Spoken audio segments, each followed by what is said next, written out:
subscribe to our YouTube channel and press the bell icon for the latest updates. ਸਾਰਿਆਂ ਨੂੰ ਪਿਆਰ ਭਰੀ ਸਤਿ ਸ਼੍ਰੀ ਅਕਾਲ। ਮੈਂ ਹਾਂ Mandeep Kaur Tangra. Welcome to the Mandeep Kaur Tangra show.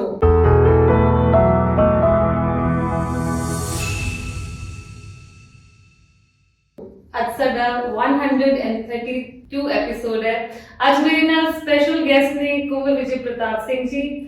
I think he needs no introduction from an officer to a politician. So ਅੱਜ ਮੈਂ sir ਨੂੰ ਖਾਸ ਤੌਰ ਤੇ ਆਪਣੇ ਸ਼ੋਅ ਦੇ ਵਿੱਚ ਬੁਲਾਇਆ ਹੈ। ਇਸ ਤਰ੍ਹਾਂ ਨਹੀਂ ਮੈਂ ਪਲਾਨ ਕੀਤਾ ਇਸ ਇੰਟਰਵਿਊ ਨੂੰ ਕਿ ਅਸੀਂ ਸਰ ਦੀ ਸਪੈਸ਼ਲ ਜਰਨੀ ਵੱਲ ਦੇਖੀਏ, ਕਿੱਥੋਂ ਸ਼ੁਰੂ ਹੋ ਕੇ ਕਿੱਥੇ ਆਏ, ਬਟ ਮੈਨੂੰ ਇਸ ਤਰ੍ਹਾਂ ਲੱਗਦਾ ਹੈ ਕਿ ਪੰਜਾਬ ਦੇ ਯੂਥ ਨੂੰ ਬਹੁਤ ਜ਼ਰੂਰਤ ਹੈ ਇੱਕ ਸਹੀ ਡਾਇਰੈਕਸ਼ਨ। ਇਸ ਸਾਲ 2023 ਦੇ ਵਿੱਚ ਮੇਰੀ ਕੋਸ਼ਿਸ਼ ਹੈ ਕਿ ਮੇਰੇ ਐਪੀਸੋਡਸ ਹੋਣ ਇਹ ਯੂਥ ਵੱਲ ਡਾਇਰੈਕਟਡ ਹੋਣ ਕਿ ਸਾਡੇ ਯੂਥ ਨੂੰ ਕੋਈ ਡਾਇਰੈਕਸ਼ਨ ਮਿਲੇ। ਸੋ ਮੈਨੂੰ ਇਦਾਂ ਲੱਗਦਾ ਹੈ ਕਿ ਬਹੁਤ ਸਾਰੀਆਂ ਓਪਰਚੁਨਿਟੀਜ਼ ਹੋਣ ਦੇ ਬਾਵਜੂਦ ਵੀ ਅੱਜ ਅੰਮ੍ਰਿਤਸਰ ਦੇ ਵਿੱਚ ਸਰਵ ਕਰ ਰਹੇ ਨੇ ਤੇ ਬਹੁਤ ਸਾਰਾ ਕੁਝ ਅਸੀਂ ਲਰਨ ਕਰ ਸਕਦੇ ਹਾਂ as a youth from sir ਕਿ ਅਸੀਂ ਪੰਜਾਬ ਨੂੰ ਜਾਂ ਫਿਰ ਯੂਥ ਕਿਹੜੀ ਡਾਇਰੈਕਸ਼ਨ ਵੱਲ ਜਾਏ। Sir first of all welcome to the show. Thank you very much. ਇਸ ਸਪੈਸ਼ਲ ਐਪੀਸੋਡ ਦਾ ਜਿਹੜਾ ਥੀਮ ਹੈ ਉਹ ਮੈਂ ਰੱਖਿਆ ਹੈ ਕਿ good vibes. So I want ਕਿ ਸਰ ਤੋਂ ਪੰਜਾਬ ਦੇ ਯੂਥ ਨੂੰ ਅੱਛੀਆਂ ਵਾਈਬਸ ਜਾਣ, ਪੋਜ਼ਿਟਿਵਿਟੀ ਜਾਏ,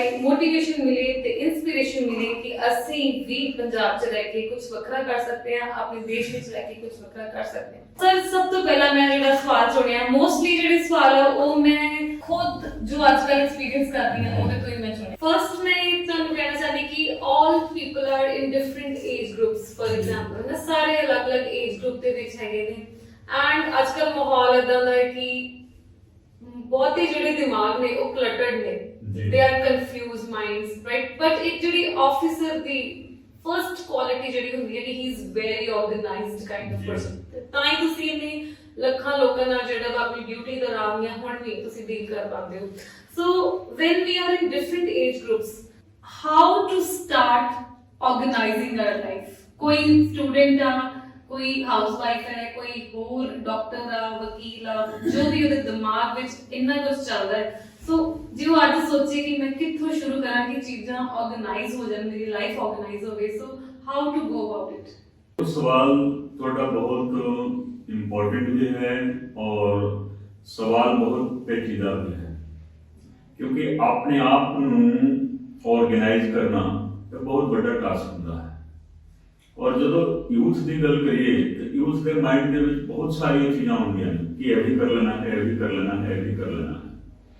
ਔਰ ਇਹਦੇ ਵਿੱਚ ਦੋ ਚੀਜ਼ਾਂ ਹੁੰਦੀਆਂ ਨੇ। ਇੱਕ ਹੁੰਦਾ ਹੈ ਕਿ ਮੈਂ ਕੀ ਕਰਨਾ, ਮਤਲਬ ਆਪਣੇ ਵਾਸਤੇ ਕੈਰੀਅਰ ਪਲਾਨਿੰਗ ਕਿ ਮੈਂ ਬਹੁਤ ਵੱਡਾ ਬਿਜ਼ਨਸਮੈਨ ਬਣਨਾ ਹੈ, ਮੈਂ ਬਹੁਤ ਵੱਡਾ ਆਫਿਸਰ ਬਣਨਾ ਹੈ, ਮੈਂ ਚਾਰਟਰਡ ਅਕਾਊਂਟੈਂਟ ਬਣਨਾ ਹੈ। ਇੱਕ ਮੈਂ ਵਾਲੀ ਗੱਲ ਹੁੰਦੀ ਹੈ। ਦੂਸਰਾ ਹੁੰਦਾ ਹੈ ਕਿ ਬਹੁਤ ਸਾਰੇ ਯੂਥ ਇਹ ਹੁੰਦੇ ਨੇ ਕਿ ਅਸੀਂ ਸੋਸਾਇਟੀ ਨੂੰ ਸਰਵ ਕਰਨਾ ਹੈ, ਸਮਾਜ ਦੀ ਸੇਵਾ ਕਰਨੀ ਹੈ।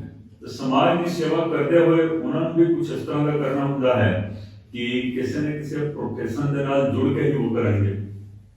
ਜਿਸ ਤਰ੍ਹਾਂ ਮੰਨ ਲਓ ਮੇਰੇ ਮਨ ਦੇ ਵਿੱਚ ਗੱਲ ਆਈ ਕਿ ਮੈਂ ਵੀ ਕੁਝ ਕਰਨਾ ਹੈ ਤਾਂ ਮੈਂ ਸੋਸਾਇਟੀ ਨੂੰ ਸਭ ਤੋਂ ਅੱਗੇ ਰੱਖਿਆ ਕਿ ਸੋਸਾਇਟੀ ਨੂੰ ਸਰਵ ਕਰਨਾ ਹੈ ਔਰ ਦੇਸ਼ ਦੇ ਲੋਕਾਂ ਦੀ ਸੇਵਾ ਕਰਨੀ ਹੈ। ਤਾਂ ਮੈਂ ਕਿਹਾ ਮੈਂ ਸੱਚਮੁੱਚ ਪਹਿਲਾਂ ਪ੍ਰੋਫੈਸਰ ਬਣਨਾ ਚਾਹੁੰਦਾ ਸੀ। ਉਦੋਂ ਮੈਂ ਪਟਨਾ ਯੂਨੀਵਰਸਿਟੀ ਦਾ ਸਟੂਡੈਂਟ ਸੀ। ਮੇਰੇ ਮਨ ਦੇ ਵਿੱਚ ਸੀਗਾ ਕਿ पोस्ट ग्रेजुएशन करो, PhD करो और करके प्रोफेसर बन जाओ। बहुत आसान लाइफ है और प्रोफेसर काफ़ी एक रिनाउंड वधिया मतलब एक प्रोफेशन होंगे। लेकिन जब मैं देख लिया कि सोसाइटी के अनरेस्ट है, लॉ ऑर्डर सिचुएशन ठीक नहीं है, लोग परेशान ने और उदो मैं पटना यूनिवर्सिटी के पढ़ता सी और पटना शहर के लॉ ऑर्डर सिचुएशन ठीक नहीं थी। तो मेरे मन के एक गल आई कि प्रोफेसर बन के ही की करोगे क्योंकि प्रोफेसर तो एक फिरौती मांगते हैं। तो फिर मेरे मन के आया कि नहीं पुलिसिंग करनी चाहिए। तो मैं पुलिसिंग के वाल अपना ध्यान दिया, वो वास्ते तैयारी की और सीधा मैं IPS करके पंजाब कैडर और अमृतसर के आ गया। हूँ जिस सोच के नाल मैं आया सी, मैं आज भी मेरी वही सोच बरकरार है कि किस तरीके सोसाइटी में सर्व करना है, बेस्ट परफॉर्मेंस किस तरीके दे के सोसाइटी को एक नवी दशा दे के मतलब सिस्टम में वधिया बनाना है। तो गल सही उत्थे आउंदी है कि असीं कई बार सोचते हाँ कि अपने बारे सोचिए। तो यूथ की करते हैं चलो जी अगर तो कुछ है नहीं जी असीं बाहर चलते हैं ਔਰ ਤਾਂ ਹੀ ਦੇਖੋ ਆਸਟ੍ਰੇਲੀਆ ਕੈਨੇਡਾ ਹੁਣ ਇੰਗਲੈਂਡ ਦੇ ਵਿੱਚ ਤਾਂ ਜ਼ਿਆਦਾ ਨਹੀਂ ਹੋ ਰਿਹਾ ਹੈ ਤੇ ਅਮਰੀਕਾ ਦੇ ਵਿੱਚ, ਲੇਕਿਨ ਕੈਨੇਡਾ ਨਿਊਜ਼ੀਲੈਂਡ ਆਸਟ੍ਰੇਲੀਆ ਉਧਰ ਜ਼ਿਆਦਾ ਯੂਥ ਜਾ ਰਹੇ ਨੇ ਕਿ ਇੱਧਰ ਦਾ ਸਿਸਟਮ ਠੀਕ ਨਹੀਂ ਹੈ, ਇੱਧਰ ਓਪਰਚੁਨਿਟੀ ਨਹੀਂ ਹੈ, ਪੈਸੇ ਚੱਲਦੇ ਨੇ। ਉਹਨਾਂ ਨੂੰ ਪਤਾ ਨਹੀਂ ਹੈ ਕਿ ਉਧਰ ਵੀ ਬਹੁਤ ਜ਼ਿਆਦਾ ਫਾਈਟ ਹੈ, ਚੈਲੰਜ ਬਹੁਤ ਜ਼ਿਆਦਾ ਹੈ। ਤੇ ਇਸ ਕਰਕੇ ਯੂਥ ਗੁੰਮਰਾਹ ਹੋ ਗਿਆ ਹੈ, ਯੂਥ ਗੁੰਮਰਾਹ ਹੋ ਗਿਆ ਹੈ। ਸਾਰੇ ਸੋਚਦੇ ਨੇ 10ਵੀਂ ਦੇ ਵਿੱਚ ਹੁੰਦੇ ਨੇ ਔਰ ਬੱਚਿਆਂ ਦੀ ਮਾਵਾਂ ਦੇ ਬਾਰੇ ਵੀ ਤੁਸੀਂ ਸੋਚਦੇ ਕਿ ਛੇਤੀ ਛੇਤੀ ਵੱਡੇ ਹੋ ਜਾ ਕਿ ਹੁਣ ਚੱਲਣਾ ਹੈ ਕੈਨੇਡਾ ਚੱਲਣਾ ਹੈ। ਤੇ ਇਹ ਵੀ ਹੁੰਦਾ ਹੈ ਕਿ ਇੱਕ ਬੱਚਾ ਚਲਾ ਗਿਆ ਤੇ ਬਾਅਦ ਦੇ ਵਿੱਚ ਸਾਰੀ ਫੈਮਿਲੀ ਉੱਤੇ ਸ਼ਿਫਟ ਹੋ ਜਾਊਗੀ। ਤੇ ਇਸ ਟ੍ਰੈਂਡ ਨੂੰ ਖਤਮ ਕਰਨਾ ਹੈ, ਯੂਥ ਨੂੰ ਮੋਟੀਵੇਟ ਕਰਨਾ ਹੈ ਕਿ ਪੰਜਾਬ ਦੇ ਵਿੱਚ ਵੀ ਅਪੋਰਚੁਨਿਟੀ ਹੈ, ਇੰਡੀਆ ਦੇ ਵਿੱਚ ਵੀ ਅਪੋਰਚੁਨਿਟੀ ਹੈ। ਤਾਂ ਆਪਣੇ ਪੋਟੈਂਸ਼ੀਅਲ ਨੂੰ ਕਿਸ ਤਰੀਕੇ ਦੇ ਨਾਲ ਯੂਜ਼ ਕਰਨਾ ਹੈ, ਅੱਗੇ ਕਿਸ ਤਰੀਕੇ ਦੇ ਨਾਲ ਲੈ ਕੇ ਜਾਈਏ ਕਿ ਜੋ ਅਪੋਰਚੁਨਿਟੀ ਹੈ ਉਸ ਦਾ ਫਾਇਦਾ ਉਠਾ ਕੇ ਸੋਸਾਇਟੀ ਨੂੰ ਵੀ ਸਰਵ ਕਰਨਾ ਹੈ, ਆਪਣੇ ਆਪ ਵਾਸਤੇ ਵੀ ਕੁਝ ਕਰਨਾ ਹੈ। तो मैं यही कहा कि यूथ को हमेशा यही सोचना चाहिए है कि पंजाब ਦੇ ਵਿੱਚ रह रहे हो, पंजाब ਦੇ ਵਿੱਚ जन्म ले लिया ਜਾਂ पंजाब ਦੇ ਨਾਲ जुड़े हुए हो, तो हमेशा ये सोचना चाहिए है कि पंजाब की तरक्की किस तरीके ਦੇ ਨਾਲ हो। सारे चंगे व्यक्ति जब बाहर चले जाएंगे तो इतने राज करने वाला कौन रहेगा।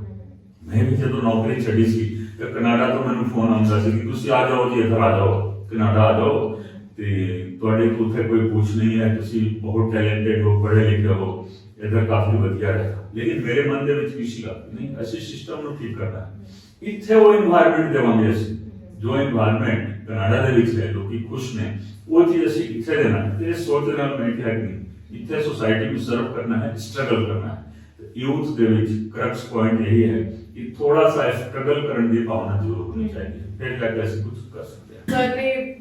ਬੜਾ ਵਧੀਆ ਸਮਝਾਇਆ ਤੇ ਮੇਨ ਕਿ ਵਾਕਈ ਥੋੜਾ ਜਿਹਾ ਪੰਜਾਬ ਜਿਹੜਾ ਉਹ ਬਲੀਦਾਨ ਮੰਗਦਾ ਹੈ ਜਾਂ ਸਾਡਾ ਕੰਟਰੀ ਓਵਰਆਲ। ਅਸੀਂ ਇਸ ਟਾਈਮ ਸਿਰਫ ਪੰਜਾਬ ਦੀ ਗੱਲ ਨਹੀਂ ਕਰ ਰਹੇ, ਅਸੀਂ ਸਪੈਸੀਫਿਕ ਯੂਥ ਦੀ ਗੱਲ ਕਰ ਰਹੇ ਹਾਂ ਕਿ ਜਿਹੜੇ ਪੜ੍ਹਿਆ ਲਿਖਿਆ ਯੂਥ ਹੈ ਤੇ ਫਿਰ ਵੀ ਉਹਨੂੰ ਲੱਗਦਾ ਕਿ ਮੈਂ ਖੁਦ ਕੁਝ ਕਰ ਨਹੀਂ ਪਾ ਰਿਹਾ ਜਾਂ ਇੱਥੇ ਮੇਰੇ ਕੋਲ ਆਪਸ਼ਨਸ ਨਹੀਂ ਹੈਗੀਆਂ। ਸੋ ਥੋੜਾ ਜਿਹਾ ਸਟਰਗਲ ਜ਼ਰੂਰੀ ਹੈ। ਤੇ ਸੈਕਿੰਡ ਕਿ ਤੁਹਾਡੀ ਜਿਹੜੀ ਲਾਈਫ ਦਾ ਸਿਧਾਂਤ ਹੈ ਜੋ ਤੁਸੀਂ ਫਿਕਸ ਆਪਣੇ ਮਨ 'ਚ ਸੋਚਿਆ ਕਿ ਤੁਸੀਂ ਖੁਦ ਲਈ ਕੁਝ ਕਰਨਾ ਹੈ ਜਾਂ ਸੋਸਾਇਟੀ ਲਈ ਕੁਝ ਕਰਨਾ ਹੈ, so you should have a clear vision. ਮੈਂ ਅਕਸਰ ਹੀ ਕਹਿੰਦੀ ਹਾਂ ਕਿ what to do and how to do is not important, but why to do is very important ਕਿ ਤੁਸੀਂ ਕਰਨਾ ਕੀ ਹੈ ਤੇ ਕਰਨਾ ਕਿਉਂ ਹੈ ਤੁਹਾਨੂੰ ਪਤਾ ਹੋਣਾ ਚਾਹੀਦਾ। ਸੋ ਸਰ ਯੂਥ ਜਿਹੜਾ ਉਹ ਅੱਜ ਕੱਲ੍ਹ ਨਾ ਬੜਾ ਹਰ ਪਾਸੇ ਹੀ ਥੋੜਾ ਵੀਕ ਹੋ ਗਿਆ ਬਿਕੋਜ਼ ਟੈਕਨੋਲੋਜੀ ਇੰਨੀ ਐਡਵਾਂਸ ਹੋ ਗਈ ਆ। ਅਸੀਂ ਡਿਫਰੈਂਟ ਐਕਟੀਵਿਟੀਜ਼ ਪਹਿਲਾਂ ਕਰਦੇ ਸੀ, ਸਪੋਰਟਸ ਕਰਦੇ ਸੀ, ਬੁੱਕਸ ਪੜ੍ਹਦੇ ਸੀ, ਟੀਚਰਸ ਦੇ ਬੜੇ ਕਲੋਜ਼ ਹੁੰਦੇ ਸੀ, ਬਟ ਹੁਣ ਜਿਹੜੀ ਕਾਈਂਡ ਆਫ ਐਕਟੀਵਿਟੀਜ਼ ਉਹ ਬਦਲ ਚੁੱਕੀਆਂ ਨੇ, ਰਾਈਟ। ਸੋ ਯੂਥ ਬਿਕੋਜ਼ ਉਹ ਟੀਵੀ ਵਿੱਚ ਵੀ ਹਰ ਪਾਸੇ ਇੰਨਾ ਕੁਝ ਵਾਚ ਕਰਦਾ, ਇੰਨਾ ਕੁਝ ਦੇਖਦਾ, ਮਾਈਂਡ ਜਿਹੜਾ ਉਹ ਇੱਕ ਪਾਸੇ ਲਾਣਾ ਬਹੁਤ ਟਫ ਹੈ, ਰਾਈਟ। ਸੋ ਅੱਜ ਵੀ ਜੇ ਕੋਈ ਸਮਝੋ ਕਿ IAS ਦੀ ਵੀ ਤਿਆਰੀ ਕਰ ਰਿਹਾ ਨਾ, ਉਹਨੇ ਵੀ ਸੈਕਿੰਡ ਆਪਸ਼ਨ ਰੱਖੀ ਹੈ ਕਿ ਜੇ ਆ ਨਹੀਂ ਹੋਇਆ ਤੇ ਫਿਰ ਮੈਂ ਇਹ ਕਰਾਂਗਾ। ਜਦੋਂ ਪਹਿਲਾਂ ਹੀ ਸੋਚ ਲਏਗਾ ਕਿ ਨਹੀਂ ਹੋਇਆ ਤੇ ਫਿਰ ਮੈਂ ਇਹ ਕਰਾਂਗਾ ਤੇ ਉਹ ਕਿੱਦਾਂ ਕਲੀਅਰ ਕਰੇਗਾ। ਇਸ ਕਨਸੈਪਟ ਨੂੰ ਵੀ ਕਲੈਰਿਟੀ ਦੀ ਬੜੀ ਜ਼ਰੂਰਤ ਹੈ।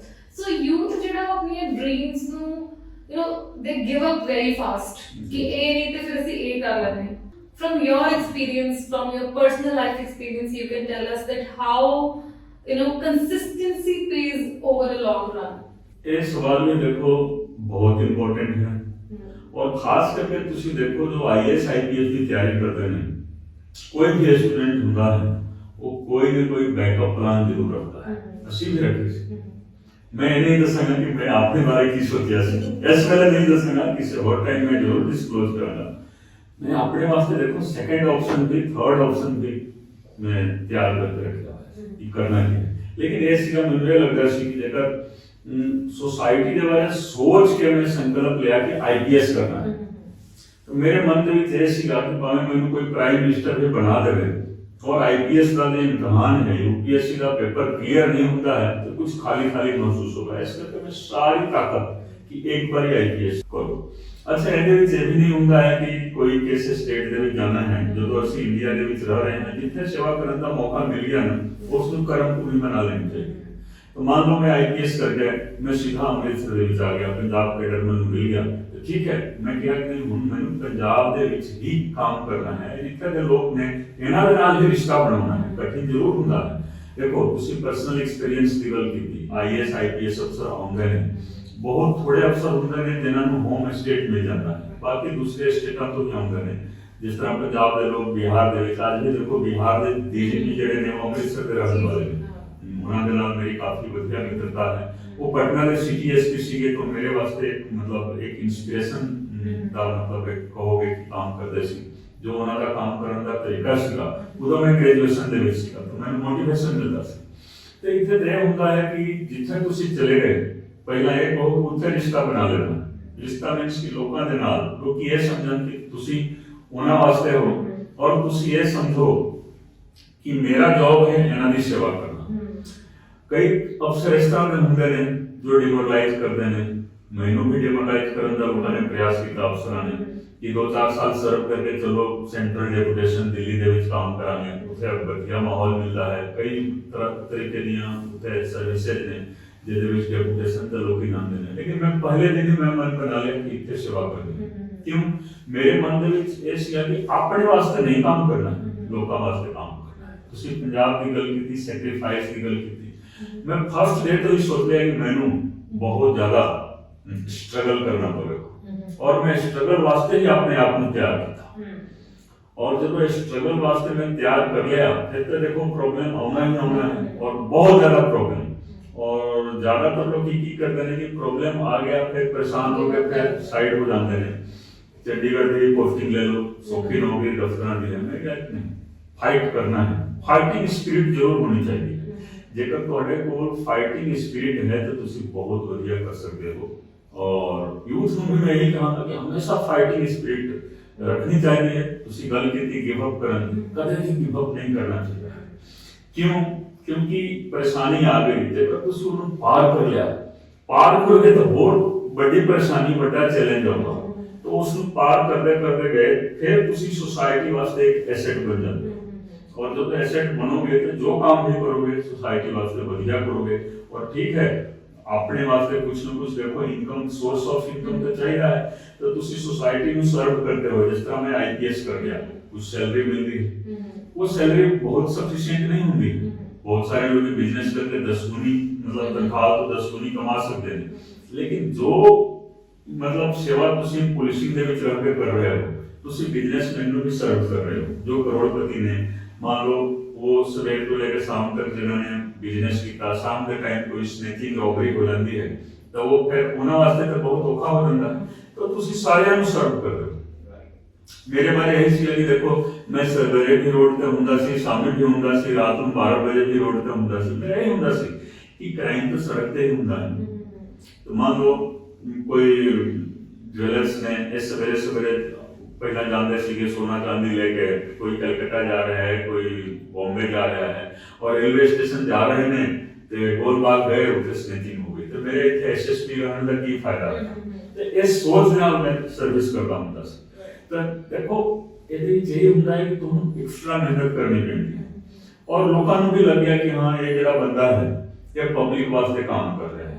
ਤਾਂ ਹੀ ਤੁਸੀਂ ਦੇਖੋਗੇ कि जो मेरा ट्रांजिशन पीरियड सीगा, लोगों ने मैंने बहुत बढ़िया तरीके से मैंने एक्सेप्ट कर लिया। उन्होंने ये देख लिया कि ये बंदा सिर्फ पब्लिक वास्ते सोचता है, अपने वास्ते इन्हें सोचा ही नहीं। मैं बोलता सी कि मेरा इलेक्शन अमृतसर की जनता लड़ रही है, मैं पंजाब के दूसरे जिलों के विच ही ज़्यादा रहिंदा सी, और मेरा इलेक्शन अमृतसर के लोग लड़ रहे थे। जिस तरह ये लगता सी कि उन्होंने धर्म है कि इस बंदे को जिताइए, तो हुंदा की है कि एक रिश्ता बन जाता है। और ये रिश्ता ताही बनता है ਜਦੋਂ ਤੁਸੀਂ ਆਪਣੀ ਗੱਲ ਨਹੀਂ ਕਰਦੇ ਹੋ, ਤੁਸੀਂ ਦੂਸਰਿਆਂ ਦੀ ਗੱਲ ਕਰਦੇ ਹੋ। ਤਾਂ ਸੈਲਫ ਪ੍ਰੋਮੋਸ਼ਨ ਇੱਕ ਹੁੰਦਾ, ਇੱਕ ਦੂਸਰਿਆਂ ਵਾਸਤੇ ਹੁੰਦਾ ਹੈ। ਤੇ ਹਮੇਸ਼ਾ ਯੂਥ ਨੂੰ ਇਹ ਚਾਹੀਦਾ ਹੈ ਕਿ ਹਮੇਸ਼ਾ ਥੋੜਾ ਸਾ ਸੋਸਾਇਟੀ ਦੇ ਬਾਰੇ ਉਹ ਸੋਚੋ। ਔਰ ਦੁਬਾਰਾ ਮੈਂ ਰਿਪੀਟ ਕਰਾਂਗਾ ਕਿ ਜੇਕਰ ਤੁਸੀਂ ਚਲੇ ਹੀ ਜਾਓਗੇ ਸਾਰੇ, ਤੇ ਇੱਥੇ ਕੌਣ ਰਹੇਗਾ? ਇੱਥੇ ਨਲਾਇਕ ਲੋਕ ਰਹਿਣਗੇ ਔਰ ਵਹੀ ਰੂਲ ਕਰਨਗੇ। ਤਾਂ ਇਹ ਹੁੰਦਾ ਹੈ ਕਿ ਯੂਥ ਨੂੰ ਹਮੇਸ਼ਾ, ਜਦੋਂ खास करके 9th 10th का जो टाइम होता है ना, वो फ्लक्चुएशन का होता है। उस टाइम उन्होंने जब गाइडेंस मिल गया बढ़िया कैरियर गाइडेंस, तो वो फिर एक उन्होंने एनर्जी है, उन्होंने पोटेंशियल है, वो सेट ऑफ हो जाता है। तो सीएस बल जरूर ध्यान करना चाहिए है। और इस वेले मैं अपनी गल कर देना, मैं 9th 10th के बच्चों रेगुलरली मिलता है स्कूलों के जाकर, नो फॉर्मेलिटी। ਕੋਈ ਕੋਰਸ ਸਭ ਨਹੀਂ, ਬਸ ਸਿੱਧਾ ਜਾਣਾ ਕਲਾਸਰੂਮ ਦੇ ਵਿੱਚ ਜਾ ਕੇ 10 ਮਿੰਟ ਬੱਚਿਆਂ ਦੇ ਨਾਲ ਗੱਲ ਕਰਨੀ ਹੈ, 2 ਮਿੰਟ ਟੀਚਰ ਦੇ ਨਾਲ ਗੱਲ ਕਰਕੇ ਮੈਂ ਚਲਾ ਜਾਂਦਾ। ਨੋ ਸੋਸ਼ਲ ਮੀਡੀਆ, ਨੋ ਅਖਬਾਰ। ਸਿੰਪਲੀ ਮੈਂ ਇਹ ਹੁੰਦਾ ਹੈ ਕਿ ਯੂਥ ਨੂੰ, ਬੱਚਿਆਂ ਨੂੰ ਕਿਸ ਤਰੀਕੇ ਦੇ ਨਾਲ ਆਪਣੇ ਐਕਸਪੀਰੀਅੰਸ ਨੂੰ ਦੱਸ ਕੇ ਔਰ ਉਹਨਾਂ ਨੂੰ ਸਟੈਪ ਅਪ ਕਰਨਾ ਹੈ। ਇਹ ਮਤਲਬ ਇਹ ਹੋਣਾ ਚਾਹੀਦਾ ਹੈ ਔਰ ਅਸੀਂ ਸਾਰਿਆਂ ਨੂੰ ਜੋ ਵੀ ਇੰਪਾਵਰਡ ਲੋਕ ਨੇ ਉਹਨਾਂ ਨੂੰ ਚਾਹੀਦਾ ਹੈ ਕਿ ਯੂਥ ਨੂੰ ਗਾਈਡ ਕਰਨ। ਖਾਸ ਕਰਕੇ 9th 10th ਦਾ ਜਿਹੜਾ ਉਹ ਪੀਰੀਅਡ ਹੁੰਦਾ ਹੈ ਉਹ ਕਾਫੀ ਜ਼ਿਆਦਾ ਮਾਈਂਡ ਵੈਫਰਿੰਗ ਉਦੋਂ ਹੁੰਦਾ ਹੈ ਔਰ ਫਲਕਚੁਏਸ਼ਨ ਕਾਫੀ ਹੁੰਦਾ ਹੈ, ਤੇ ਇਸ ਕਰਕੇ ਉਹਨਾਂ ਦੇ ਵੱਲ ਜ਼ਿਆਦਾ ਧਿਆਨ ਰੱਖਣਾ। So sir, I was trying to run a campaign, Mission PR Punjab, ਜਿਹੜੇ ਲੋਕਾਂ ਨੇ ਪੰਜਾਬ ਨੂੰ ਚੁਣਿਆ ਕਿ ਮੈਂ ਪੰਜਾਬ 'ਚ ਹੀ ਰਹਿਣਾ ਹੈ, ਉਹਨਾਂ ਦੀ ਵੀ ਇੱਕ ਪਹਿਚਾਣ ਹੋਵੇ, ਰਾਈਟ, ਕਿ ਉਹ ਵੀ ਇੱਥੋਂ ਦੇ ਰੈਜ਼ੀਡੈਂਟਸ ਆ। ਸੋ ਜਿੱਦਾਂ ਆਪਾਂ ਕਹਿੰਦੇ ਨੇ ਕਿ NRI ਪੰਜਾਬੀ ਨੇ ਜਾਂ ਫਿਰ ਪਰ ਪੰਜਾਬ ਵਿੱਚ ਰਹਿਣ ਲਈ ਵੀ ਬਹੁਤ ਸਾਰੇ ਯੂਥ ਨੇ ਚੁਣਿਆ ਕਿ ਅਸੀਂ ਸਾਡੀ ਜਿਹੜੀ ਪਹਿਚਾਣ ਹੈ ਉਹ ਪੰਜਾਬੀ ਆ। ਅਸੀਂ ਇਸੇ ਲਈ ਚੁਣਿਆ ਹੈ ਕਿ ਪੰਜਾਬ ਦੇ ਵਿੱਚ ਰਹਿਣਾ ਹੈ, ਪਿੰਡ ਦੇ ਵਿੱਚ ਰਹਿਣਾ ਹੈ, ਪਿੰਡ ਦੇ ਵਿੱਚ ਰਹਿ ਕੇ ਦੇਖੋ ਤੁਸੀਂ ਰਿਵਰਸ ਮਾਈਗ੍ਰੇਸ਼ਨ ਮਤਲਬ ਇੱਕ ਤਰੀਕੇ ਦੇ ਨਾਲ ਤੁਸੀਂ ਉਹਨੂੰ ਰਿਐਲਿਟੀ ਦੇ ਵਿੱਚ ਤਬਦੀਲ ਕਰ ਰਹੇ ਹੋ। ਅੰਮ੍ਰਿਤਸਰ ਸ਼ਹਿਰ ਦੇ ਜਾਂ ਦੂਸਰੇ ਸ਼ਹਿਰਾਂ ਦੇ ਜੋ ਸਟੂਡੈਂਟ ਕਹ ਲੋ ਜਾਂ ਟ੍ਰੇਨਿੰਗਸ ਕਹ ਲੋ ਜਾਂ ਐਗਜ਼ੀਕਿਊਟਿਵਸ ਕਹ ਲੋ, ਉਹ ਸ਼ਹਿਰ ਤੋਂ ਪਿੰਡ ਦੇ ਵਿੱਚ ਆ ਕੇ ਇੱਥੇ ਸਰਵ ਕਰ ਰਹੇ ਨੇ। ਇਹ ਵਧੀਆ ਉਪਰਾਲਾ ਹੈ ਔਰ ਇਹ ਸਾਰਿਆਂ ਨੂੰ ਇਸ ਤਰੀਕੇ ਦਾ ਸੋਚਣਾ ਚਾਹੀਦਾ ਹੈ, ਕਿਉਂਕਿ ਪਿੰਡ ਤੋਂ ਜੇਕਰ ਸ਼ਹਿਰ ਦੇ ਵੱਲ ਜ਼ਿਆਦਾ ਜੇਕਰ ਕੰਸੈਂਟ੍ਰੇਸ਼ਨ ਹੋ ਗਿਆ ਤਾਂ ਕੋਈ ਵੀ ਸ਼ਹਿਰ स्लम्स ਦੇ ਵਿੱਚ ਤਬਦੀਲ ਹੋ ਜਾਂਦਾ ਹੈ।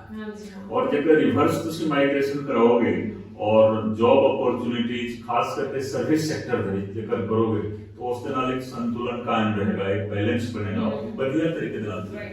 So I tried ਕਿ ਇਦਾਂ ਦਾ ਮੈਸੇਜ ਮਾਰਕੀਟ ਦੇ ਵਿੱਚ ਜਾਏ, ਲੋਕਾਂ ਨੂੰ ਪਤਾ ਲੱਗੇ, ਬਟ ਫਿਰ ਵੀ 90% ਹੀ ਕੰਪਲੇਂਟ ਆ ਕਿ ਪੰਜਾਬ 'ਚ ਕੋਈ ਪਾਲਿਸੀ ਨਹੀਂ ਆ, ਪੰਜਾਬ ਦੇ ਵਿੱਚ ਜੌਬਸ ਨਹੀਂ ਆ।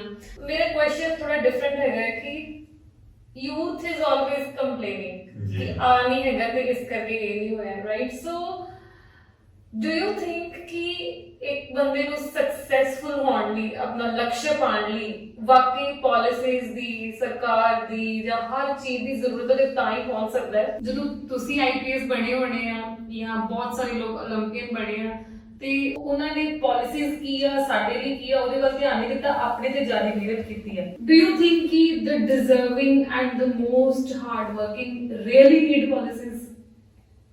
ਦੇਖੋ ਅਸੀਂ ਜਿਸ ਸੋਸਾਇਟੀ ਦੇ ਵਿੱਚ ਰਹਿ ਰਹੇ ਹਾਂ, ਜਿਸ ਸਿਸਟਮ ਦੇ ਵਿੱਚ ਰਹਿ ਰਹੇ ਹਾਂ, ਇਸ ਸਿਸਟਮ ਨੂੰ ਦੇਖੋ ਵੈਲਫੇਅਰ ਸਟੇਟ ਕਿਹਾ ਜਾਂਦਾ ਹੈ। Ours is the welfare state, India overall is a welfare state. ਉਹਦਾ ਮਤਲਬ ਕੀ ਹੁੰਦਾ ਹੈ ਕਿ ਹੁਣ ਤਾਂ ਦੇਖੋਗੇ 42nd ਅਮੈਂਡਮੈਂਟ ਤੋਂ ਬਾਅਦ ਸਾਡੇ ਸੰਵਿਧਾਨ ਦੇ ਵਿੱਚ ਅਮੈਂਡਮੈਂਟ ਜੋ ਹੋਇਆ ਔਰ ਉਹਦੇ ਵਿੱਚ ਸਮਾਜਵਾਦੀ ਸ਼ਬਦ ਜੋੜ ਦਿੱਤਾ ਗਿਆ, ਸੋਸ਼ਲਿਸਟ। ਇੰਡੀਆ ਇੱਕ ਸੋਸ਼ਲਿਸਟ ਕੰਟਰੀ, ਉਹਦੇ ਵਿੱਚ ਸਾਰਾ ਹੀ ਚੀਜ਼ ਆ ਜਾਂਦਾ ਹੈ।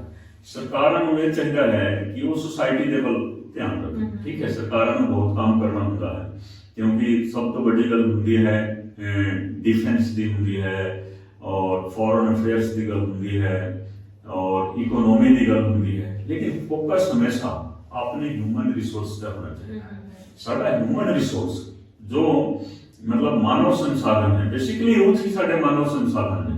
तो जेकर असी यूथ नू उस तरीके दे नाल प्रमोट करते हैं, स्टेप अप करते हैं, तो असी हर चीज अचीव कर सकते हैं। आज देखो मैं जिथे भी स्कूल कॉलेजा दे विच आंदा और खास करके कोई एनुअल फंक्शन या प्राइज डिस्ट्रीब्यूशन फंक्शन हुंदा है जिथे पेरेंट्स भी आए हुंदे ने, तो मैं उन्होंने हमेशा बोलता कि ठीक है तुसी अपने बच्चों को आईलेट्स करा के बाहर भेज रहे हो, ठीक है चंगी गल, लेकिन तुसी इन्हां नूं एम्बेसडर बना के भी भेज सकते हो। तुसी जिस तरह IAS IPS हुंदा है, IFS बना के क्यों नहीं भेज रहे हो? सारी दुनिया दे विच घुमणगे, सैलरी भी वधिया मिलूगी और इंडिया को रिप्रेजेंट करेंगे, इंडिया के एम्बेसडर बनणगे। उस तरीके नाल तुसी बिजनेस एम्बेसडर भी बना के भेज सकते हो। ਇਹਨਾਂ ਦਾ ਬੱਚਿਆਂ ਦਾ ਇਸ ਤਰੀਕੇ ਦਾ ਬਿਜ਼ਨਸ ਐਮਪਾਇਰ ਹੋਵੇ ਕਿ 4 ਕੰਟਰੀਆਂ ਦੇ ਵਿੱਚ ਮਤਲਬ ਇਹ ਕੰਮ ਕਰਨ। ਇਸ ਤਰੀਕੇ ਦਾ ਤੁਸੀਂ ਸੋਚ ਵੱਡੀ ਰੱਖੋ ਤਾਂ ਗੱਲ ਆਉਂਦੀ ਹੈ, ਸੋਚ ਵੱਡੀ ਸਾਡੀ ਹੋਣੀ ਚਾਹੀਦੀ। ਠੀਕ ਹੈ, ਉੱਥੇ ਜਾ ਕੇ ਦੇਖੋ ਉੱਥੇ ਜਿਹੜਾ ਲੈਵਲ ਹੈ ਜੋ ਸਾਡੇ ਸਟੂਡੈਂਟਸ ਜਾਂਦੇ ਨੇ, ਸਟੂਡੈਂਟ ਵੀਜ਼ਾ ਤੇ, ਤਾਂ ਤੁਸੀਂ ਦੇਖੋਗੇ ਕਿ ਗੈਰੇਜ ਦੇ ਵਿੱਚ ਰਹਿੰਦੇ ਨੇ, ਕਿਸ ਤਰੀਕੇ ਦੇ ਨਾਲ ਸਟਰਗਲ ਕਰਦੇ ਨੇ। ਬਹੁਤ ਥੋੜੇ ਹੁੰਦੇ ਨੇ ਕਿ 2-4 ਸਾਲ 5 ਸਾਲ ਸਟਰਗਲ ਕਰਕੇ ਆਪਣਾ ਵਧੀਆ ਉੱਥੇ ਸਟੈਬਲਿਸ਼ ਕਰ ਲੈਂਦੇ ਨੇ, लेकिन ज़्यादा गुमराह होके और उत्थे भी देखो जो कल्चर इधर का है उधर भी आ रहा है। इस करके ये होना चाहिए है कि अपनी सोच हमेशा बड़ी रखनी चाहिए। तो मैं बार बार ये बोलता हूँ ठीक है बाहर भेजो, लेकिन इन्होंने इंडिया का एम्बेसडर बना के भेजो, बिजनेस एम्बेसडर बना के भेजो। इन्हों की कंपनी हो गए 2-4 साल 10 साल ठीक है, हर व्यक्ति किसी कंपनी ਦੇ ਵਿੱਚ काम करता है, फिर ਉੱਥੇ एक्सपीरियंस ਲੈਂਦਾ है, अपनी कंपनी बनाਉਂਦਾ है। फिर देखो आज टाटा है या दूसरी कंपनियां ਦੇ ਬਾਰੇ ਤੁਸੀਂ ਸੋਚੋ ਤੇ ਇੱਕ ਦਿਨ ਦੇ ਵਿੱਚ ਨਹੀਂ ਹੁੰਦਾ ਹੈ, ਸਟਰਗਲ ਔਰ ਸਟਰਗਲ ਦੇ ਨਾਲ ਕੰਸਿਸਟੈਂਸੀ ਹੋਣੀ ਚਾਹੀਦੀ ਔਰ ਹਮੇਸ਼ਾ ਆਪਣਾ ਨਿਸ਼ਾਨਾ ਕਿੱਥੇ ਹੋਣਾ ਚਾਹੀਦਾ ਹੈ, ਗੋਲ ਦੇ ਉੱਤੇ। ਜਿਸ ਤਰ੍ਹਾਂ ਅਰਜੁਨ ਨੂੰ ਪੁੱਛਿਆ ਗਿਆ ਸੀ ਕਿ ਤੁਸੀਂ ਕਿੱਥੇ ਦੇਖ ਰਹੇ ਹੋ, ਤਾਂ ਉਹਨਾਂ ਨੇ ਕਿਹਾ ਕਿ ਮੈਂ ਉਸ ਮਛਲੀ ਦੀ ਆਂਖ ਦੇ ਵਿੱਚ ਦੇਖ ਰਿਹਾ। ਨਿਸ਼ਾਨਾ ਉੱਥੇ ਸੀਗਾ ਤੇ ਜੇਕਰ ਨਿਸ਼ਾਨਾ ਉੱਥੇ ਹੈ ਤਾਂ ਲੱਗ ਹੀ ਜਾਣਾ ਹੈ ਨਿਸ਼ਾਨਾ। ਤਾਂ ਹਮੇਸ਼ਾ ਅਸੀਂ ਆਪਣੇ ਗੋਲ ਦੇ ਵੱਲ ਔਰ ਅੱਛੀ ਸੋਚ ਦੇ ਨਾਲ ਬੈਠਣਾ ਚਾਹੀਦਾ ਹੈ ਔਰ ਵਧੀਆ ਤਰੀਕੇ ਦੇ ਨਾਲ ਫਿਰ ਅਸੀਂ ਸੁਸਾਇਟੀ ਨੂੰ ਬਦਲ ਸਕਦੇ ਹਾਂ। So what are your tips ਕਿ the confused youth confident youth ਬਣ ਜਾਏ? ਜਿੱਥੇ ਤੱਕ ਮੈਂ ਵੇਖਦਾ ਹਾਂ ਔਰ ਪੰਜਾਬ ਦੇ ਤਕਰੀਬਨ ਹਰ ਏਰੀਆ ਦੇ ਵਿੱਚ ਕਿਸੇ ਨਾ ਕਿਸੇ ਕੈਪੈਸਿਟੀ ਦੇ ਵਿੱਚ ਡਿਊਰਿੰਗ ਸਰਵਿਸ ਵੀ ਮੈਨੂੰ रहने का मौका मिला। यूथ ਦੇ ਵਿੱਚ ਬਹੁਤ ਪੋਟੈਂਸ਼ੀਅਲ ਹੈ। ਜਿਸ ਤਰ੍ਹਾਂ ਮੈਂ ਕਿਹਾ ਕਿ 9th 10th 11th 12th ਇਹ ਜਿਹੜੇ ਬੱਚੇ ਹੁੰਦੇ ਨੇ ਇਹਨਾਂ ਨੂੰ ਜੇਕਰ ਸਹੀ ਗਾਈਡੈਂਸ ਮਿਲ ਜਾਵੇ, ਸਹੀ ਗਾਈਡੈਂਸ ਜੇਕਰ ਮਿਲ ਜਾਵੇ ਤਾਂ ਉਹ ਬੱਚੇ ਸਾਡੇ ਵਾਸਤੇ ਐਸੈਟ ਦਾ ਕੰਮ ਕਰ ਸਕਦੇ ਨੇ। ਕੋਈ ਨਹੀਂ ਕਹਿ ਰਿਹਾ ਕਿ ਅਸੀਂ ਕੈਨੇਡਾ ਜਾਣਾ ਹੈ ਜੀ, ਆਸਟ੍ਰੇਲੀਆ ਜਾਣਾ ਹੈ। ਆਫਟਰ ਆਲ ਉਹਨਾਂ ਕੰਟਰੀਆਂ ਦੇ ਵਿੱਚ ਵੀ ਜੇਕਰ ਡਿਮਾਂਡ ਹੈ ਤਾਂ ਉਹ ਕਿਉਂ ਲੈ ਰਹੇ ਨੇ, ਕੋਈ ਨਾ ਕੋਈ ਤਾਂ ਉਹਨਾਂ ਨੂੰ ਉਹਨਾਂ ਦੇ ਵੱਲ ਕੋਈ ਕਮੀ ਹੈ, ਉਸ ਕਮੀ ਨੂੰ ਪੂਰੀ ਕਰਨ ਵਾਸਤੇ ਲੈ ਰਹੇ ਨੇ। ਠੀਕ ਹੈ, ਅਸੀਂ ਇਹ ਕਰਨਾ ਚਾਹੀਦਾ ਹੈ ਕਿ ਜੋ ਏਜ ਗਰੁੱਪ ਹੈ ਖਾਸ ਕਰਕੇ ਤੁਸੀਂ ਦੇਖੋ 18 to 25 ਵਾਲਾ ਏਜ ਗਰੁੱਪ ਹੈ, ਤੁਸੀਂ ਸਟਾਰਟਿੰਗ ਦੇ ਵਿੱਚ ਹੀ ਕਿਹਾ ਸੀ ਤਾਂ 18 to 25 ਵਾਲੇ ਗਰੁੱਪ ਨੂੰ ਬਹੁਤ ਵਧੀਆ ਤਰੀਕੇ ਨਾਲ ਮੈਂਟਰਿੰਗ ਕਰਨ ਦੀ ਲੋੜ ਹੈ। ਉਹਨਾਂ ਦੀ ਜੇਕਰ ਮੈਂਟਰਿੰਗ ਹੋਵੇ ਤਾਂ ਹੀ ਮੈਂ ਹਮੇਸ਼ਾ ਹੁਣ ਮੈਂ ਕੀ ਕਰਾਂਗਾ ਕਿ ਨਵੇਂ ਸਾਲ ਦੇ ਵਿੱਚ ਜਦੋਂ ਸੈਸ਼ਨ ਸ਼ੁਰੂ ਹੋ ਰਿਹਾ ਹੈ ਤੇ ਜਿੰਨੇ ਵੀ ਸਰਕਾਰੀ ਸਕੂਲ ਸਾਡੇ ਨੇ ਨੀਅਰੈਸਟ ਪਬਲਿਕ ਸਕੂਲ ਦੇ ਨਾਲ ਮੈਂ ਜੋੜ ਦੇਣਾ। ਉਹ ਸਕੂਲ ਕੁਝ ਨਹੀਂ ਕਰੇਗਾ, ਮੈਂਟਰਿੰਗ ਕਰੇਗਾ ਕਿ ਕਿਸ ਤਰੀਕੇ ਨਾਲ ਪੜ੍ਹਾਈ ਕਰਨੀ ਹੈ, ਕਿਸ ਤਰੀਕੇ ਨਾਲ ਕੀ ਕਰਨਾ ਹੈ। ਉਹਨਾਂ ਦੇ ਕੋਲ ਰਿਸੋਰਸਸ ਵੀ ਹੁੰਦੇ ਨੇ ਤਾਂ ਮੈਂ ਥੋੜਾ ਮਤਲਬ ਪਬਲਿਕ ਸਕੂਲਾਂ ਨੂੰ ਉਹਨਾਂ ਸਕੂਲਾਂ ਦੇ ਨਾਲ ਜੋੜ ਦੇਣਾ।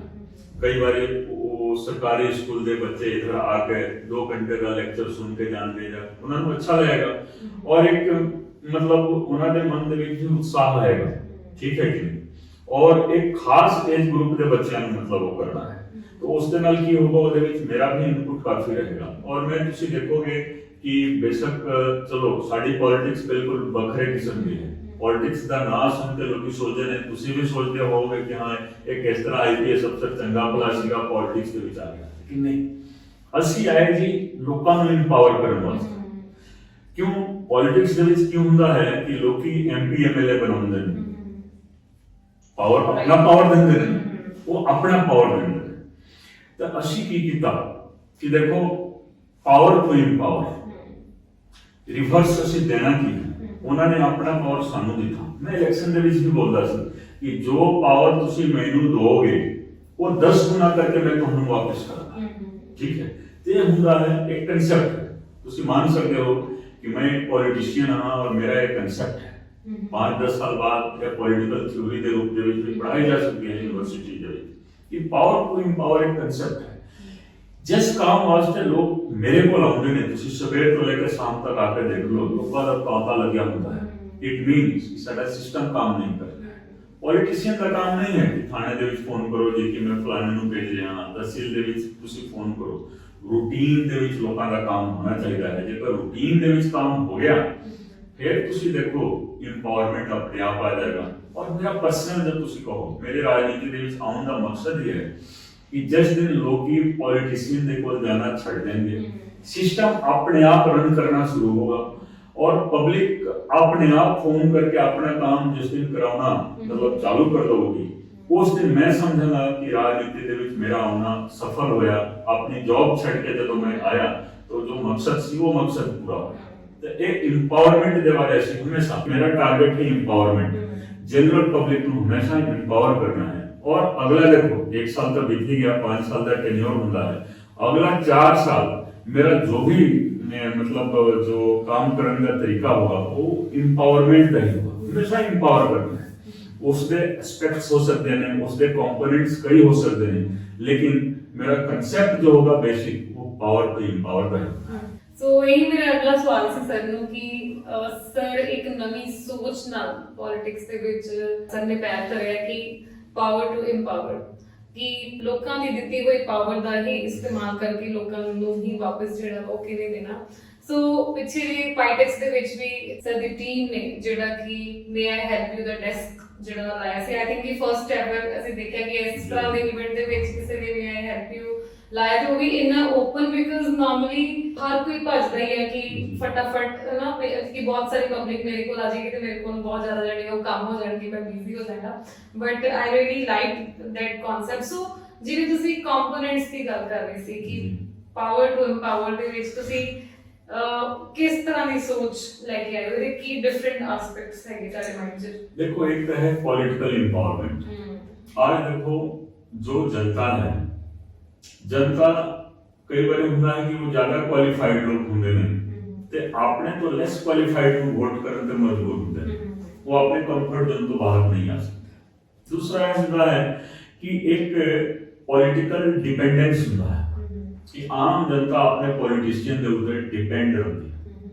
फिर तुसी देखो इत्थे ये भी होता है कि पॉलिटिशियन एजेंट का काम करता है, दफ्तरों के विच काम कराने वास्ते पैसे लेते हैं, ठीक है, एमएलए एमपी मिनिस्टर आप लें या किसी एजेंट के राही लें। ये देखो सिस्टम पूरे इंडिया के विच है, कई होर कंट्रीज के विच है, ये दलाली का काम करते हैं, ठेठ पंजाबी के विच देखो। तो ये सारा चीज असीं दूर करना है। मान लो डीसी दफ्तर है, एसएसपी दफ्तर है, पुलिस स्टेशन है, तहसील दफ्तर है, पॉल्यूशन कंट्रोल बोर्ड का दफ्तर है, मान लो इंडस्ट्री का दफ्तर है, उन्होंने दफ्तरां दे विच काम इस तरह होना चाहिए है कि लोग महसूस करन ये साडे फैसिलिटेटर ने, ये दफ्तर ही बनाए गए ने फैसिलिटेट करने वास्ते, ना कि मान लो उनका क्रम का शासन नहीं है ना जी कि असी कभी देखो डिक्टेटर हैं जी। ये काम किस तरीके दे नाल नहीं करना। एक एमटीपी डिपार्टमेंट है जी म्यूनिसिपैलिटी दे विच तुसीं देखोगे या किसी नगर निगम दे विच उत्थे कोई नक्शा पास कराउणा है तो तुहानूं लगेगा कि असीं तां थर्ड ग्रेड सिटीजन हां। जिन्हां लोकां दे कोल असीं जांदे हां ये लगेगा कि ये तां देखो ईस्ट इंडिया कंपनी का शासन है ते क्राउन के अंडर काम कर रहे हैं, तो तुसीं हाथ जोड़ के जाओ, फिर एक दलाल नूं फड़ो, फिर 2-4 लाख रुपया तुसीं रिश्वत दो तो फिर जाके थोड़ा नक्शा पास होगा। ये सारे चीज कई बार आज भी देखो की होता है, जो सिस्टम चलता आ रहा है उन्हें ब्रेक करने में टाइम लगना है, जहां पर से उसका हिस्सा बन जाए जहां उसको ब्रेक करना है। मेरे को कोई आंदा है, मैं भेजदा हूं, जो उत्थे जाते हैं तुसीं एमएलए साहब दे कोल क्यों चले गए, 5 लाख का सीगा 2 लाख ही दे देंगे हो जाने, ठीक है, क्योंकि उन्होंने तो 5 लाख चला गया। मैं एक शिकायत भी की, हालांकि देखो साडा एमटीपी उत्थे एमटीपी कह रहा है म्यूनिसिपल टाउन प्लानर कि तुसी उधर जान दी की लोड़ सी। मैं तो सोचो उन्होंने तनख्वाह मिल रही, मेरे को जिस दिन पावर आएगा मैं इन्हां सारियां नूं उठा के चक के बाहर करांगा ते यूनिवर्सिटी दे विच जाकर यंग ग्रेजुएट्स नूं लिया के बैठा देवांगा 2 दिन की ट्रेनिंग दे कि जो व्यक्ति पैसे की मांग कर रहा है ना पब्लिक सर्विस वास्ते, वो उसनूं जिंदगी दे विच कोई नौकरी नहीं मिलनी चाहिए है और उसका ड्राइविंग लाइसेंस उसका हर चीज कैंसिल होना चाहिए है, उन्होंने बिठा दो घर दे विच। और तुसी जो काम करने वाला है ना उस बंदे नूं लिया के उत्थे बैठाओ, उस दे नाल की होगा कि सचमुच क्रांति आएगी। साडा मकसद ही है, मेरा डीपी चेक करो, मेरा मकसद की है टोटल पॉलिटिकल रिवॉल्यूशन, ਉਹਦੇ ਵਿੱਚ लिखा हुआ है। ये भी है कि राजनीति करनी नहीं, राजनीति सीखनी नहीं। जिस राजनीति तो लोग नफरत करते हैं वो राजनीति नहीं सीखनी और वो नहीं करनी। सारा एक टोटल पॉलिटिकल रिवॉल्यूशन। असी तो नौकरी दे विच भी ये नहीं, आज तो देखो आधी लड़ाई सीनियरिटी जूनियरिटी वास्ते चल रही है, पब्लिक नूं कोई पूछण वाला नहीं है। तुसीं देखो किसी भी दफ्तर दे विच तुसीं जाके देख लो, पब्लिक नूं पूछण वाला नहीं है। सिंपली तुसीं बर्थ सर्टिफिकेट, डेथ सर्टिफिकेट बनवाना है, 5,000, 10,000, 15,000, 30,000, 40,000, 50,000 की रिश्वत। जेकर नाम ते स्पेलिंग दे विच कोई करेक्शन करना है ना तो फिर जाके देखो 50,000 तो कट कोई नहीं लैंदा उत्थे रिश्वत। ये देखो 75 साल हो गए असीं अमृत महोत्सव मना रहे हैं जी, मैं असेंबली दे विच भी गल कीती, जेकर अमृत महोत्सव असीं मना रहे हैं और फिर भी सिचुएशन मतलब वही है कि जिस तरह लग रहा है कि ईस्ट इंडिया कंपनी का शासन है या क्राउन का शासन है, तो असीं टोटल पॉलिटिकल रिवॉल्यूशन के नाल ही इहनूं तब्दील कर सकते हैं। जिद्दां मेरी एग्जांपल लगा लो, मैनूं लगदा कि मैनूं लोग जाणदे ने या मेरे कॉन्टैक्ट्स भी है, ਬਟ ਮੈਨੂੰ ਵੀ ਇਹੀ ਲੱਗਦਾ ਕਿ ਬਿਨਾਂ ਕਹੇ ਕੰਮ ਹੁੰਦਾ ਹੀ ਨਹੀਂ ਆ। ਇਹ ਲੈਂਡ ਇਦਾਂ ਦੀ ਬਣ ਗਈ ਆ, ਮਤਲਬ ਸਾਡਾ ਦੇਸ਼ ਹੀ ਇਦਾਂ ਦਾ ਬਣ ਗਿਆ ਹੈ ਕਿ ਆਟੋਮੈਟਿਕਲੀ, ਹੁਣ one of my friend, she is firm Canada, ਉਹਨੂੰ 8-9 ਲੱਖ ਉਹਦਾ ਮਤਲਬ ਕਿ ਕਿਸੇ ਤੋਂ ਉਹਨੇ ਦੇ ਬੈਠੇ ਤੇ ਬਾਅਦ ਚੋਂ ਵਾਪਸ ਲੈਣਾ ਵਾ ਉਹਨੂੰ। ਮੈਂ ਖੁਦ ਸਟਰਗਲ ਕਰ ਰਹੀ, ਮੈਨੂੰ ਇਹ ਨਹੀਂ ਪਤਾ ਲੱਗ ਰਿਹਾ ਕਿ ਇਹਨੂੰ ਕਿਹੜਾ ਰੂਟ ਦੱਸਾਂ ਕਿ ਉਹਦਾ ਕੰਮ ਸੱਚੀ ਮੁੱਚੀ ਹੋ ਜੇ। ਤੇ ਜਦੋਂ ਅਸੀਂ ਨੀਚੇ ਵਾਲੇ ਲੈਵਲ ਤੋਂ ਪੁੱਛਦੇ ਹਾਂ ਕਿ ਸਮਝੋ ਕਿ ਕਿਸੇ ਪੁਲਿਸ ਆਫੀਸਰ ਨੂੰ ਜਾਂ ਲਾਇਰ ਨੂੰ ਜਾਂ ਕਿਸੇ ਨੂੰ ਪੁੱਛਦੇ ਹਾਂ ਤੇ ਉਹ ਆਨਸਰ ਮਿਲਦਾ, ਪਤਾ ਕੀ ਮਿਲਦਾ ਕਿ ਉੱਪਰੋਂ ਮਿਨਿਸਟਰ ਨੂੰ ਹੀ ਕਹਿ ਦਿਓ ਤੇ ਫੇਰ ਹੋ ਜਾਏਗਾ। ਮਤਲਬ ਥੱਲਿਓਂ ਇੱਕ ਜੈਨੂਇਨ ਬੰਦੇ ਦੀ ਪ੍ਰੋਬਲਮ ਵੀ, ਜਿਹਦੇ ਕੋਲ ਪਾਵਰ ਵੀ ਹੈਗੀ ਥੋੜੀ ਬਹੁਤੀ, ਉਹਦਾ ਵੀ ਕੰਮ ਕਰਵਾਉਣਾ ਮਤਲਬ ਟੋਟਲ ਨਾਮੁਮਕਿਨ ਹੋਇਆ ਪਿਆ। This is like really tough scenario in Punjab. ਦੇਖੋ ਇਹਨੂੰ ਪੰਜਾਬੀ ਦੇ ਵਿੱਚ ਦੇਖੋ, मैं यही कहूँगा कि राजनीतिक गुलामी तो मुक्त कराना होगा लोगों जो पॉलिटिकल स्लेवरी है उस चीज को ਅਸੀਂ खत्म करना है। ਜਦੋਂ ਕਰਾਂਗੇ ਤਾਂ ਹੀ ਜਾ ਕੇ ਇਹ ਸਿਸਟਮ ਠੀਕ ਹੋਣਾ ਹੈ।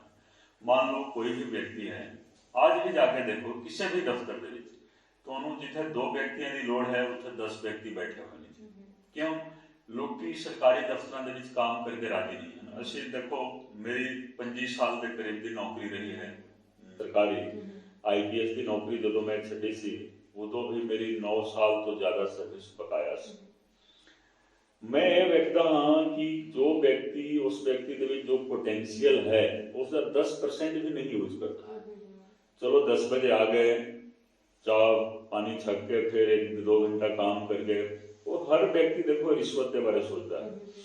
और ਜਦੋਂ ਨੌਕਰੀ ਜੁਆਇਨ ਕਰਨੀ ਹੁੰਦੀ ਹੈ ਤਾਂ ਲੋਕ ਇਹ ਸੋਚਦੇ ਨੇ ਕਿ ਸੈਲਰੀ ਤੋਂ ਉੱਪਰ ਕਿਸ ਜੌਬ ਦੇ ਵਿੱਚ ਕਿੰਨਾ ਮਿਲਣਾ ਹੈ, ਉਸ ਹਿਸਾਬ ਦੇ ਨਾਲ ਆਪਣੇ ਟਾਰਗੇਟ ਬਣਾਉਂਦੇ ਨੇ। ਤਾਂ ਜਦੋਂ ਉਹ ਵਿਅਕਤੀ ਪੋਲੀਟੀਸ਼ੀਅਨ ਦੇ ਰਾਹੀਂ ਜਾਂ ਕਿਸੇ ਹੋਰ ਮਤਲਬ ਸਿਸਟਮ ਦੇ ਰਾਹੀਂ ਕੋਈ ਬੈਕ ਡੋਰ ਤੋਂ ਐਂਟਰੀ ਕਰੇਗਾ ਤਾਂ ਉਹ ਕੰਮ ਹੀ ਇਹੀ ਕਰਨਾ ਹੈ। ਹੁਣ ਮੰਨ ਲਓ ਸਾਡੇ ਕੋਲ ਸਿਫਾਰਿਸ਼ਾਂ ਆਉਂਦੀਆਂ ਨੇ ਕਿ ਬਦਲੀ ਕਰਵਾ ਦਿਓ, ਬਦਲੀ ਕਰਵਾ ਦਿਓ। ਇਹ MLA ਦਾ ਕੰਮ ਨਹੀਂ ਹੈ ਬਦਲੀ ਕਰਾਉਣਾ, ਠੀਕ ਹੈ। 10% ਉਹਦੇ ਵਿੱਚ ਦੇਖੋ ਜੈਨੂਇਨ ਲੋਕ ਹੁੰਦੇ ਨੇ। ਮੰਨ ਲਓ ਕੋਈ ਲੇਡੀ ਹੈ ਤਾਂ ਮਤਲਬ ਉਹਨਾਂ ਨੂੰ ਆਪਣੇ ਸਹੁਰੇ ਮਤਲਬ ਪਿੰਡ ਵੱਲ ਜਾਂ ਆਪਣੇ ਜੋ ਉਹਨਾਂ ਦਾ ਪੈਕੇ ਪਿੰਡ ਹੈ, ਮਨੇ ਉਹਨਾਂ ਨੂੰ ਚਲੋ ਉਹ ਹੋਵੇ ਜਾਂ ਮੈਰਿਜ ਦੇ ਗਰਾਊਂਡ ਤੇ ਜਾਂ ਕਿਸੇ ਹੋਰ ਗਰਾਊਂਡ ਤੇ 10% ਹੁੰਦਾ ਹੈ ਐਡਜਸਟਮੈਂਟ।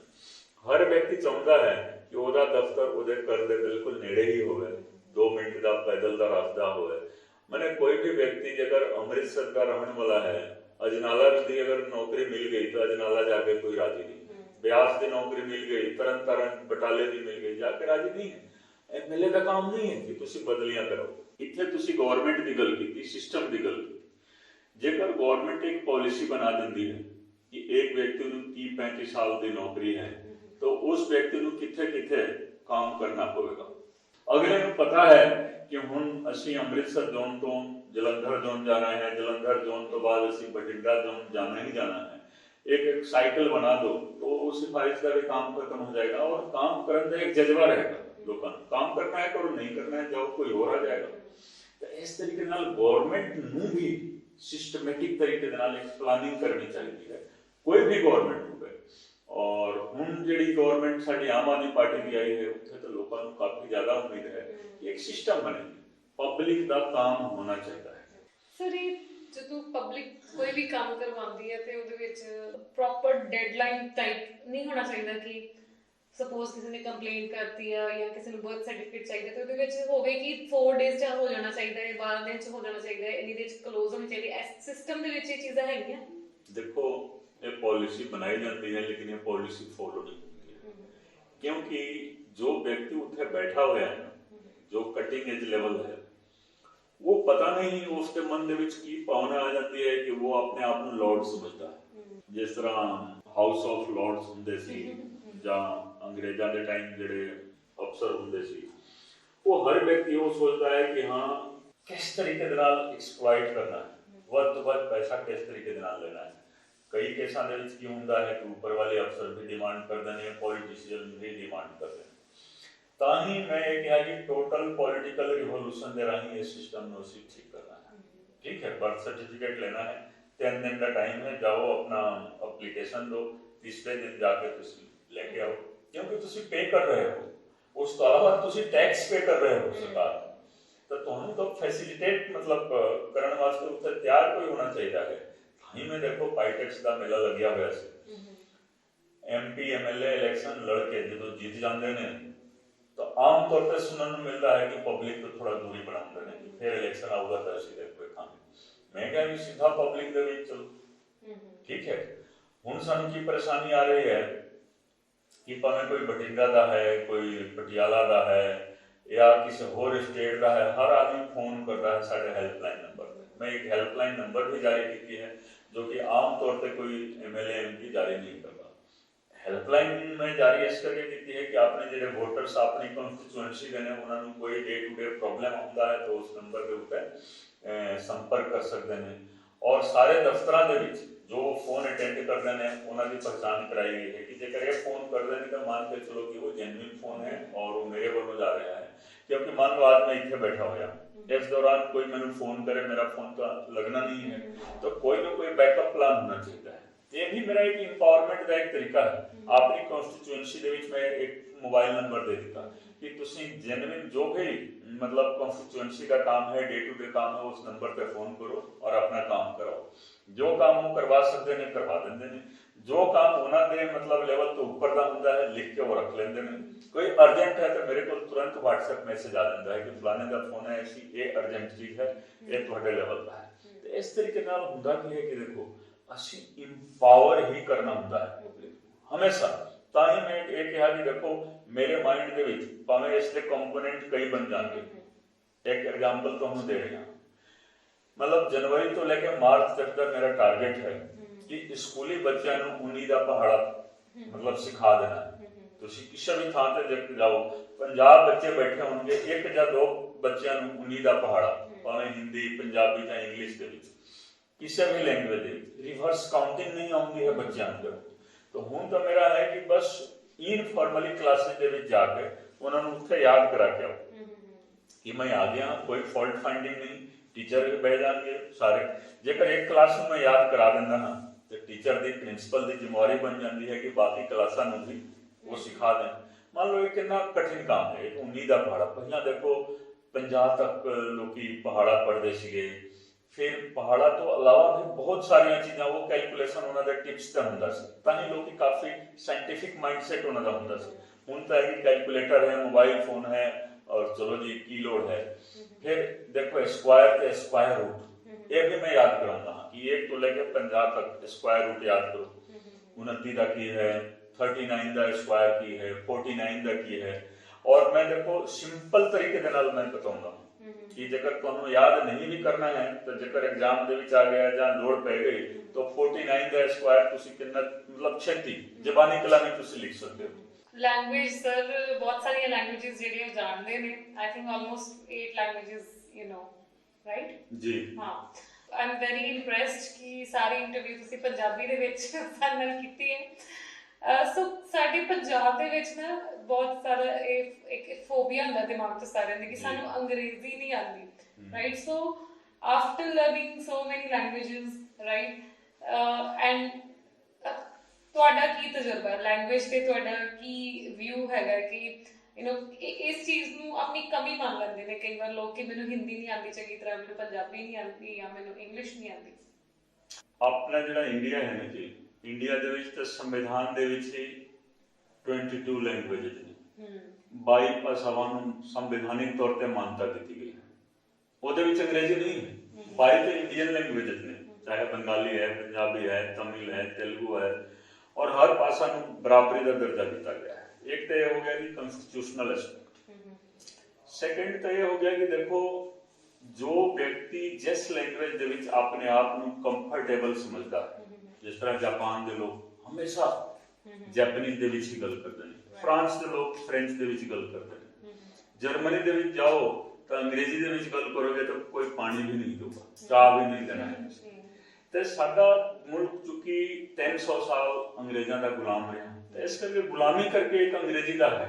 ਔਰ ਹਰ ਵਿਅਕਤੀ ਸੋਚਦਾ ਹੈ ਕਿ ਜਿਸ ਨੂੰ ਅੰਗਰੇਜ਼ੀ ਆ ਗਈ ਉਹ ਜ਼ਿਆਦਾ ਇੰਟੈਲੀਜੈਂਟ ਹੋ ਗਿਆ, ਜਿਸ ਨੂੰ ਅੰਗਰੇਜ਼ੀ ਨਹੀਂ ਆਉਂਦੀ ਹੈ, ਪੰਜਾਬੀ ਆਉਂਦੀ ਹੈ, ਹਿੰਦੀ ਆਉਂਦੀ ਹੈ, ਉਹ ਥੋੜਾ ਆਪਣੇ ਆਪ ਨੂੰ ਮਤਲਬ ਸਮਝਦੇ ਨੇ ਕਿ ਹਾਂ ਉਹ ਥੋੜਾ ਸਾ ਮਤਲਬ ਬੈਕਵਰਡ ਆਪਣੇ ਆਪ ਨੂੰ ਮਹਿਸੂਸ ਕਰਦੇ ਨੇ।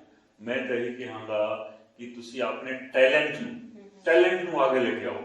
ਲੈਂਗੁਏਜ ਕੋਈ ਵੀ ਹੋਣਾ ਚਾਹੀਦਾ ਹੈ। ਲੈਂਗੁਏਜ ਦਾ ਮਤਲਬ ਕੀ ਹੁੰਦਾ ਹੈ ਕਿ you require only one language to express yourself. ਆਪਣੇ ਆਪ ਨੂੰ ਐਕਸਪ੍ਰੈਸ ਕਰਨਾ ਹੈ। ਔਰ ਕਿਸ ਤਰੀਕੇ ਦੇ ਨਾਲ ਤੁਸੀਂ ਆਪਣੇ ਟੈਲੈਂਟ ਨੂੰ ਐਕਸਪ੍ਰੈਸ ਕਰਦੇ ਹੋ। ਤੁਸੀਂ ਪੰਜਾਬੀ ਦੇ ਵਿੱਚ ਕਰ ਦਿਓ, ਇੰਗਲਿਸ਼ ਦੇ ਵਿੱਚ ਕਰ ਦਿਓ, ਹਿੰਦੀ ਦੇ ਵਿੱਚ ਕਰ ਦਿਓ, ਤਮਿਲ ਦੇ ਵਿੱਚ ਕਰ ਦਿਓ, ਤੇਲਗੂ ਦੇ ਵਿੱਚ ਕਰ ਦਿਓ, ਫ੍ਰੈਂਚ ਦੇ ਵਿੱਚ ਕਰ ਦਿਓ। ਇਹ ਜ਼ਰੂਰ ਹੈ ਕਿ ਅਗਲਾ ਤੁਹਾਡੀ ਭਾਸ਼ਾ ਸਮਝਦਾ ਹੈ ਕਿ ਨਹੀਂ ਸਮਝਦਾ ਹੈ, ਲੇਕਿਨ ਮੈਂ ਹਮੇਸ਼ਾ ਇਹੀ ਸੋਚਦਾ ਹਾਂ ਕਿ ਹਮੇਸ਼ਾ ਆਪਣੇ ਟੈਲੈਂਟ ਨੂੰ ਇਸ ਤਰੀਕੇ ਦੇ ਨਾਲ ਵਿਕਸਿਤ ਕਰਨਾ ਹੁੰਦਾ ਹੈ ਜਿਸ ਲੈਂਗੁਏਜ ਦੇ ਵਿੱਚ ਤੁਸੀਂ ਆਪਣੇ ਆਪ ਨੂੰ ਕੰਫਰਟੇਬਲ ਸਮਝਦੇ ਹੋ। ਪਾਵਰ ਤੁਹਾਡੇ ਕੋਲ ਆਊਗਾ ਤਾਂ ਹੀ ਤਾਂ ਇੰਪਾਵਰ ਕਰੋਗੇ ਨਾ। ਤਾਂ ਪਹਿਲਾਂ ਤੁਸੀਂ ਜਿਸ ਭਾਸ਼ਾ ਦੇ ਵਿੱਚ ਆਪਣੇ ਆਪ ਨੂੰ ਕੰਫਰਟੇਬਲ ਸਮਝਦੇ ਹੋ, ਠੀਕ ਹੈ, ਤੇ ਉਸ ਭਾਸ਼ਾ ਦੇ ਵਿੱਚ ਤੁਸੀਂ ਜੋ ਮਰਜ਼ੀ ਕੰਮ ਕਰਨਾ ਹੈ। ਅਸੀਂ IAS IPS ਦੀ ਗੱਲ ਕੀਤੀ ਤੇ ਗਵਰਨਮੈਂਟ ਆਫ ਇੰਡੀਆ ਵੱਲੋਂ ਦੇਖੋ ਅੰਗਰੇਜ਼ੀ ਤੋਂ ਇਲਾਵਾ ਆਮ ਤੌਰ ਤੇ ਇਸ ਫੋਰਮ ਦੇ ਰਾਹੀਂ ਮੈਂ ਦੇਖੋ ਬੱਚਿਆਂ ਨੂੰ, ਯੂਥ ਨੂੰ ਮੈਂ ਇਹ ਗਾਈਡ ਕਰਨਾ ਚਾਹੂੰਗਾ ਕਿ ਬੱਚੇ ਸੋਚਦੇ ਨੇ ਕਿ ਅੰਗਰੇਜ਼ੀ ਦੇ ਬਗੈਰ IAS IPS ਦਾ ਇਮਤਿਹਾਨ ਹੋ ਹੀ ਨਹੀਂ ਸਕਦਾ। लेकिन 1979 तो बाद एक प्रोविजन हो गया कि कोई भी स्टूडेंट किसी भी इंडियन लैंग्वेज ਦੇ ਵਿੱਚ एग्जाम दे सकता है। ਜੇਕਰ ਕੋਈ ਬੱਚਾ ਪੰਜਾਬੀ ਦੇ ਵਿੱਚ ਹੀ ਕੰਫਰਟੇਬਲ ਹੈ ਤਾਂ ਪੰਜਾਬੀ ਦੇ ਵਿੱਚ ਤੁਸੀਂ ਲਿਖੋ। ਹਾਂ ਠੀਕ ਹੈ, ਜੇਕਰ ਮੈਂ ਪੰਜਾਬੀ ਜਾਣਦਾ ਹਾਂ ਤਾਂ ਮੈਨੂੰ ਪੂਰੀ ਵਧੀਆ ਤਰੀਕੇ ਨਾਲ ਪੰਜਾਬੀ ਆਉਣੀ ਚਾਹੀਦੀ। ਕਿ ਮੈਂ ਹਮੇਸ਼ਾ ਇਹ ਬੋਲਦਾ ਹਾਂ ਕਿ ਤੁਸੀਂ ਪੰਜਾਬੀ ਮੀਡੀਅਮ ਦੇ ਵਿੱਚ ਪੜ੍ਹ ਕੇ IAS ਬਣ ਸਕਦੇ ਹੋ। ਅੰਗਰੇਜ਼ੀ ਦਾ ਇੱਕ ਕੁਆਲੀਫਾਈਂਗ ਪੇਪਰ ਸਿਰਫ ਹੁੰਦਾ ਹੈ, एक पेपर अंग्रेजी का क्वालीफाइंग होता है।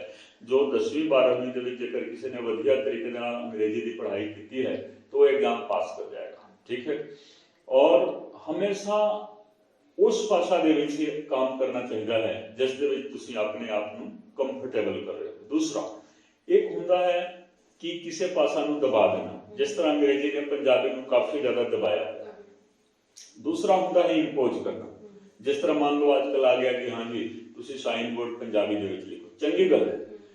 ਇੰਪੋਜ਼ ਕਰਨ ਨਾਲੋਂ ਅੰਦਰੋਂ ਭਾਵਨਾ ਪੈਦਾ ਕਰੋ ਕਿ ਮੇਰੇ ਅੰਦਰ ਹੀ ਭਾਵਨਾ ਇਹ ਪੈਦਾ ਹੋ ਜਾਵੇ ਕਿ ਅਸੀਂ ਆਪਣਾ ਕੰਮ ਪੰਜਾਬੀ ਦੇ ਵਿੱਚ ਕਰੀਏ। ਇੰਪੋਜ਼ ਕਰਨਾ ਤਾਂ ਚਲੋ ਅੱਜ ਤੁਸੀਂ ਇੰਪੋਜ਼ ਕਰਦੀ ਤਾਂ ਕੱਲ ਫਿਰ ਫ੍ਰੀडम, ਲੋਕੀ ਫ੍ਰੀडम ਚਾਹੁੰਦੇ ਨੇ, ਲੇਕਿਨ ਉਹ ਸੋਚ ਹੀ ਪੈਦਾ ਕਰੋ। ਜੇਕਰ ਮੇਰੇ ਹੱਥ ਦੇ ਵਿੱਚ ਪਾਵਰ ਆਏਗਾ ਤਾਂ ਮੈਂ ਸੋਚ ਵਿਕਸਿਤ ਕਰਾਂਗਾ।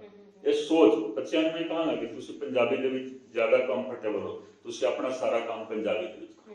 ਜਿਸ ਤਰ੍ਹਾਂ ਮੰਨ ਲਓ ਸਰਕਾਰੀ ਦਫ਼ਤਰਾਂ ਦੇ ਵਿੱਚ ਇੱਕ ਆਰਡਰ ਹੈ ਕਿ ਮੈਕਸਿਮਮ ਕੰਮ ਪੰਜਾਬੀ ਦੇ ਵਿੱਚ ਹੋਣਾ ਚਾਹੀਦਾ ਹੈ। ਤਾਂ ਮੇਰੇ ਦਫ਼ਤਰ ਦੇ ਵਿੱਚ ਤੁਸੀਂ ਜਾ ਕੇ ਦੇਖੋ, ਜਦੋਂ ਤੋਂ ਸ਼ੁਰੂਆਤ ਤੋਂ ਲੈ ਕੇ ਆਖਿਰ ਤੱਕ ਸਿਰਫ ਉਹ ਕੰਮ ਜੋ ਕੋਰਟ ਕਚਹਿਰੀ ਦਾ ਉਹ ਅੰਗਰੇਜ਼ੀ ਦੇ ਵਿੱਚ ਹੁੰਦਾ ਸੀ, ਬਾਕੀ ਮਤਲਬ ਸਾਰਾ ਦਾ ਤਕਰੀਬਨ 80% ਕੰਮ ਪੰਜਾਬੀ ਦੇ ਵਿੱਚ ਮੈਂ ਲਾਜ਼ਮੀ ਤੌਰ ਤੇ ਕਰਾਉਂਦਾ ਹੁੰਦਾ ਸੀ। ਅੱਛਾ ਠੀਕ ਹੈ, ਉਹਦੇ ਵਿੱਚ ਕਿਸੇ ਨੂੰ ਕੋਈ ਪਰੇਸ਼ਾਨੀ ਨਹੀਂ ਹੈ क्योंकि मान लो हाई कोर्ट की भाषा है वो अंग्रेजी की है तो वो काम अंग्रेजी के विच होगा, लेकिन बाकी सारा काम पंजाबी के विच होगा, कोई दिक्कत नहीं है। तो सोच विकसित करना है, ठीक है। मैंने जो पंजाब काडर अलॉट हो गया, मैं मसूरी एडमिनिस्ट्रेटिव अकेडमी है, Lal Bahadur Shastri national academy of administration मैं ट्रेनिंग कर रहा था। उत्थे 3 महीने की ट्रेनिंग तो बाद स्टेट अलॉट होगा। कई लोग परेशान हो जाते हैं, ओहो मैनू तो नागालैंड मिल गया, मैनू तमिलनाडु मिल गया, तमिलनाडु वाले कहेंगे कि मैनू तो पंजाब मिल गया। मेरे मन के विच सोच ही नहीं आई। मैं सब तो पहला की किया, उत्थे जो पंजाबी के टीचर सीगे मैं उन्होंने कोल चला गया कि मैनू पंजाबी सिखा लो। वो नोटबुक मेरे को आज भी है और मैं अपने बच्चों को उस नोटबुक तो मैं पढ़ाऊँगा। और लाल Bahadur Shastri academy of administration है, उत्थे हर भाषा के प्रोफेसर होते थे, माहिर प्रोफेसर, ठीक है। तो मैंने पंजाबी मिल गई, मैं सीधा मैं उन्होंने कोल गया कि मैंने पंजाबी मतलब 3 महीने का कोर्स बहुत बाकी है, 3 महीने में मैंने पढ़ा दो। वो महीने बाद ही मैंने, क्योंकि देखो मैंने तकरीबन संस्कृत आती सी, हिंदी आती सी, अंग्रेजी, तो पंजाबी सीखने के मैंने सिर्फ 1 महीना लगे, ठीक है। परफेक्शन की तुसी गल कर रहे हो, परफेक्शन अपने आप हो जाता है। जस्ट एक कम्युनिकेट करने वास्ते 1 महीने के विच मैं बढ़िया तरीके के नाल सीख लिया, पढ़ना लिखना बोलना। तो मेरा तो यही कहना है कि देखो सोच विकसित करना ज़्यादा जरूरी है। मान लो कोई मराठी है भाषा के विच वधिया तरीके के नाल वो साइंस की पढ़ाई कर रहा है, केमिस्ट्री की पढ़ाई कर रहा है, ऐसी क्यों कहेंगे कि तुसी अंग्रेजी के विच करो। नोबेल प्राइज तो देखो बांग्ला भाषा के विच भी तो मिल गया। गीतांजलि रविंद्रनाथ टैगोर जी ने बांग्ला के विच किताब लिखी सी और नोबेल प्राइज उत्ते ही मिल गया। तो यही है कि अपने टैलेंट को लेके जाना है और भाषा के वाल नहीं सोचना है कि मैनू अंग्रेजी नहीं आती। नहीं आती कोई गल नहीं है, पंजाबी आती है ठीक है जी, असं पंजाबी दे विच करांगे, मराठी आती है मराठी दे विच करांगे, हिंदी आती है हिंदी दे विच करांगे। तो मतलब भाषा दे वल थोड़ा भी मतलब वो कुंठा दी भावना नहीं रखनी चाहिए कि मैंने ये आती नहीं जी, वो कमी एक कुछ महसूस होती है, खालीपन जिस तरह होता है कि अंग्रेजी नहीं आती, इस तरह की भावना बिल्कुल मन दे विच नहीं होनी चाहिए। मैं यही कहूँगा। मेरा लास्ट क्वेश्चन है ਤੁਹਾਨੂੰ जी so as a officer also you were dealing with the public, right? जो ਤੁਸੀਂ officer ਸੀ ਉਦੋਂ ਵੀ public ਨਾਲ deal ਕਰ ਰਹੇ ਸੀ, ਅੱਜ ਤੁਸੀਂ politician ਹੋ, ਅੱਜ ਵੀ public ਨਾਲ deal ਕਰ ਰਹੇ ਹੋ। So how your observation differs now? ਤੁਹਾਨੂੰ ਉਦੋਂ deal ਕਰਨ ਚ ਕੀ picture ਦਿਖਾਈ ਦੇ ਰਹੀ ਸੀ ਤੇ ਹੁਣ deal ਕਰਨ ਚ ਕੀ picture ਦਿਖਾਈ ਦੇ ਰਹੀ? देखो मेरे वास्ते तो कोई बहुत ज्यादा फर्क नहीं है, क्योंकि मैं जो अफसर हुंदा सी उदों भी पब्लिक के बारे में ज्यादा सोचता सी और पब्लिक के विच ही रहंदा सी। जिस तरह मान लो मैं अमृतसर का SSP सी, मतलब सवेरे 6 बजे तो लेके 8 बजे तक शहर का एक पूरा चक्कर लगा के मैं आ गया, लोगों के नाल मुलाकात होंदी सी, ऑन द स्पॉट मैं देखता सी कि प्रॉब्लम आ रहा है, मॉर्निंग वॉकर्स का की प्रॉब्लम है, रेलवे स्टेशन से जिन्होंने ट्रेन फड़ के जाना है उन्हों का की प्रॉब्लम है, कंपनी बाग जो जा रहे हैं उन्हों का की प्रॉब्लम है, स्कूल जो बच्चे जा रहे हैं टीचर्स जा रहे हैं उन्हों का की प्रॉब्लम है, ये सारा चीज। फिर दिन के टाइम दफ्तर के विच, शाम के टाइम फिर लॉरेंस रोड और मान लो हॉल बाजार, कटरा जयमल सिंह, गोल्डन टेंपल, ये सारा चीज मैं बैठा हूँ सी लोगों का प्रॉब्लम की है और लोगों के विच रह के काम कर रहा है। ताही देखो जब मैं इलेक्शन के विच आया तो लोगों को फर्क नहीं पिया और विरोधी साडे यही बोलते सी कि अफसर रहे नहीं जी, खास करके जिन्होंने PR कंपनी वगैरह हायर की हुई सी कि ये तो अफसर है जी, ये तो पुलिस का अफसर है, ये तो पब्लिक को मिलेगा नहीं। लेकिन उन्होंने पता सी कि अफसर हुंदे होए बहुत ज्यादा ये पब्लिक को मिलता सी ते हुण तो काम ही रह गया पब्लिक को मिलना। तो देखो मैनू कोई फर्क नहीं पै रहा, मैं तो पहला भी पब्लिक को मिलता सी, आज भी मैं पब्लिक को मिलता। लेकिन की सीगा जो सिस्टम मैं एडॉप्ट किया सी, लोगों को पता चल गया कि SSP दे कोल जाना है, काम कराना है ना तो सीधे चले जाओ, काम हो जाएगा। आज देखो सिस्टम जो साडा कोलैप्स कर गया है, तां साडे कोल लोग ज्यादा आ रहे हैं। जेकर मान लो जेकर मैं फोन नहीं करता हाँ तो तहसील दे विच रजिस्ट्री नहीं होगी, कोई म्यूटेशन का केस है तो फोन करना पड़ेगा, नहीं तो 4 दिन 5 दिन धक्के खाओ, कोई एजेंट मिलेगा फिर रिश्वत लेगा फिर जाकर ये काम होगा। तो ये चीज मैं देखता हाँ कि हाँ बहुत ज्यादा लोग सानू मिलन वास्ते आते हैं कि हाँ जी फलाने मैंने दफ्तर के फोन ही करना होता है। तो ये होता है कि चलो जेकर वो शर्म कर गए अफसर तो बगैर रिश्वत दे मतलब वो काम कर देंगे। कई ये होंगे ने कि चलो साढ़े फोन करने तो बावजूद भी रिश्वत ले लेते हैं। ये माइंडसेट चेंज करना है। मैं फीडबैक भी लेना, जेकर कोई मेरे को आ गया तुम जाके देखोगे मैं तुम्हें इनवाइट करांगा, एक बार तुम आए हो साढ़े ऑफिस दे विच, ऑफिस एक सच कुछ नहीं है लेकिन असी उसका नाम संपर्क केंद्र रखा, साढ़े 3 संपर्क केंद्र ने अमृतसर नॉर्थ हल्के दे विच। इस तो अलावा भी जिथे मैं रहता हाँ, जिथे मेरी रिहाइश है उत्थे भी सवेर तो लोगों का मतलब आना जारी रहता है, लेकिन हर चीज़ का प्रोफार्मा है। इंडिया दे विच मेरे हिसाब से 4000 के करीब MLA होंगे पूरे इंडिया के विच, जेकर 117 होंगे पंजाब के विच। जेकर मान लो मैं PhD करके आया हूँ और IPS की नौकरी की हुई है तो मैंने तो काम भी बखरे किस्म के नाल करना है। तो जो जिस तरीके का काम है छोटा सा मतलब फॉर्मेट होंदा है, सजेशन होंदा है और उहदे उत्ते लिख लो, जो लिख सकते हैं वो आप लिख देंगे ने, जो लिख नहीं सकते तुसी आप लिख लो जां साडे जिहड़े सहयोगी होंदे ने वो लिख लेंदे ने। मैं सामने जा एक दिन बाद फीडबैक भी लेना कि तुसी मेरे को आए सीगे तहसील दे विच काम सीगा, तुहाडा फीडबैक की है, मैं उत्ते नोट करदा उहदे उत्ते फीडबैक। तो जेकर उन्होंने आ गया कि हाँ वधिया रहा, कई लोग बोलते हैं कि हाँ जी मतलब असीं गए तुहाडा नाम लिया तुरंत काम हो गया। जिथे थोड़ा भी कमी पेशी मतलब सानू महसूस होंदी है उत्थे असीं सिस्टम नूं टाइट करते हैं। तो इस करके जो डेमोक्रेसी का डेफिनेशन दिता गया सी कि democracy is the rule for the people by the people of the people, तो ऐसे चीज नूं लागू करना है, for the people of the people by the people, यही होना चाहिए।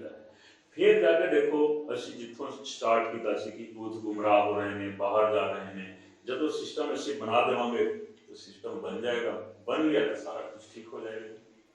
So ਪੋਲੀਟੀਸ਼ੀਅਨ ਤੇ ਪੁਲਿਸ ਦਾ ਪ੍ਰੈਸ਼ਰ ਹੁੰਦਾ ਕਿ ਪੁਲਿਸ ਤੇ ਪੋਲੀਟੀਸ਼ੀਅਨ ਦਾ ਅਸੀਂ ਦੇਖੋ ਓਨੈਸਟਲੀ ਗੱਲ ਕਰ ਰਹੇ ਹਾਂ। ਜਦੋਂ ਮੈਂ ਪੁਲਿਸ ਦੇ ਵਿੱਚ ਹੁੰਦਾ ਸੀ, ਸਰਕਾਰੀ ਨੌਕਰੀ ਦੇ ਵਿੱਚ ਹੁੰਦਾ ਸੀ, ਤਾਂ ਪੋਲੀਟੀਸ਼ੀਅਨ ਨਹੀਂ ਚਾਹੁੰਦੇ ਸੀ। ਦੇਖੋ ਪਬਲਿਕ ਮੈਨੂੰ ਬਹੁਤ ਚਾਹੁੰਦੀ ਸੀ। ਅੰਮ੍ਰਿਤਸਰ ਦੇ ਵਿੱਚ ਵੀ ਦੇਖੋ ਮੈਂ ਤਕਰੀਬਨ ਮਤਲਬ ਪੌਣੇ 3 ਸਾਲ ਕੰਮ ਕੀਤਾ ਬਤੌਰ ਐਸਐਸਪੀ। ਇਸ ਤੋਂ ਇਲਾਵਾ 2 ਸਾਲ ਦੇ ਕਰੀਬ ਐਸਪੀ ਸਿਟੀ ਮੈਂ ਰਿਹਾ ਕੋਤਵਾਲੀ ਦੇ ਵਿੱਚ। ਪਬਲਿਕ ਮੈਨੂੰ ਬਹੁਤ ਲਾਈਕ ਕਰਦੀ ਸੀ, ਲੇਕਿਨ ਪੋਲੀਟੀਸ਼ੀਅਨ ਇਹ ਚਾਹੁੰਦੇ ਸੀ ਕਿ ਇਹ ਬੰਦਾ ਇੱਕ ਦਿਨ ਦੇ ਵਿੱਚ ਹੀ ਬਦਲੀ ਹੋ ਜਾਵੇ, ਔਰ ਜਿੱਥੇ ਉਹਨਾਂ ਦਾ ਦਾਅ ਲੱਗਦਾ ਸੀ ਤੁਰੰਤ ਮਤਲਬ ਉਹ ਕਰਦੇ ਸੀ, ਕਾਨ ਭਰਦੇ ਸੀ, ਮਤਲਬ ਉੱਪਰ ਸੀਐਮ ਦਾ ਜਾਂ ਕਿਸੇ ਹੋਰ ਦਾ, ਇਹਨੂੰ ਬਦਲ ਦਿਓ ਜੀ, ਇਹ ਸਾਡੀ ਗੱਲ ਨਹੀਂ ਸੁਣਦਾ।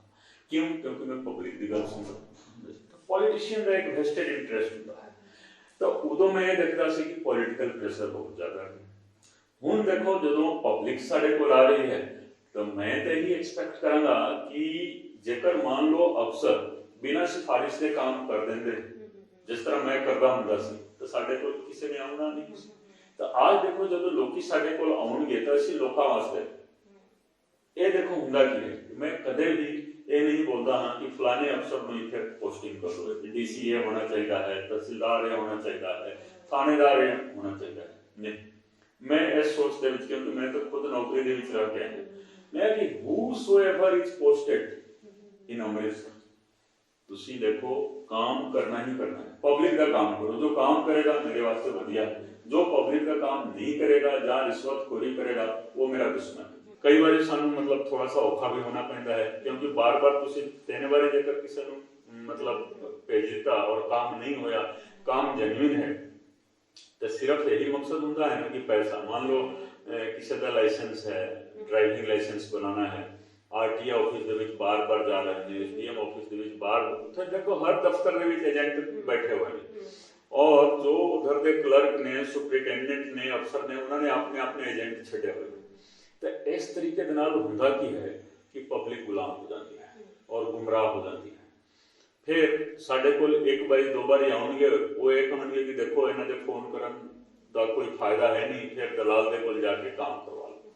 ਠੀਕ ਹੈ ਕਿ इस तरह की जो स्थिति आती है उदो असं देखो बहुत सख्ती करते हैं कि देखो बंदा बन के काम करो, जेकर अमृतसर के विच काम। इदां नहीं लगता कि मैं आप ही अपने कोलों काम करवा रहा because you are a politician also and you were at the same position। जो मैं अफसर हुंदा सी तो निश्चित है ये भी नहीं कि मतलब लोग 1,000 लोगों को एक दिन दे विच मिलदा सी, ठीक है ना, बगैर एक्सपीरियंस ज्यादा मैं काम करदा हुंदा सी। तो मैं मेरी तो यही सोच है ना कि सारे अफसर उस तरीके के नाल काम करन और असी वो एनवायरनमेंट देवांगे। जेकर मान लो कोई चंगा काम करता है, बढ़िया काम करता है, तो असी ओदी सपोर्ट करांगे, ओदी बदली असी नहीं होण देवांगे। हाँ, ये जरूर है कि मैं किसी दी मतलब पोस्टिंग वास्ते कोई रेफरेंस मैं नहीं देता। सरकार दी मर्जी किसी नूं पोस्ट करे, लेकिन जो चंगा काम करूगा उन्होंने असी प्रोटेक्शन जरूर देवांगे। और बहुत सारे अफसर खुश ने, बहुत सारे अफसर खुश ने, और उत्थे असीं अड़ जाते हैं जेकर किसी अफसर की बदली होती है कि ना जी इहनूं ना बदले, वधिया काम कर रहा है। जो गलत काम करेगा 2-4 शिकायत आ गई तो असीं आप ही बोल देने हैं कि इहनूं बदलो, जिस किसी ने भी लियाओ लेकिन इहनूं तुसीं बदल दो। ठीक है कि नहीं? तो ये देखो डेमोक्रेसी दे विच उदों तक चलना है जदों तक असीं ट्रांजिशन फेज दे विच होवांगे। जदों साडा टोटल पॉलिटिकल रिवोल्यूशन कामयाब हो जाएगा फिर सब कुछ रूटीन दे विच चलना है। So thank you so much sir, thank you very much। सो ये सी कुंवर विजय प्रताप सिंह जी एंड बहुत सारे क्वेश्चन सानू आज पूछे, बड़े अच्छे जवाब भी मिले। आई होप कि तुहानू बहुत सारे आंसर्स ने मोटिवेट भी किया होएगा ते सिस्टम दे अंदरों से थोड़ा देख पाए हैं।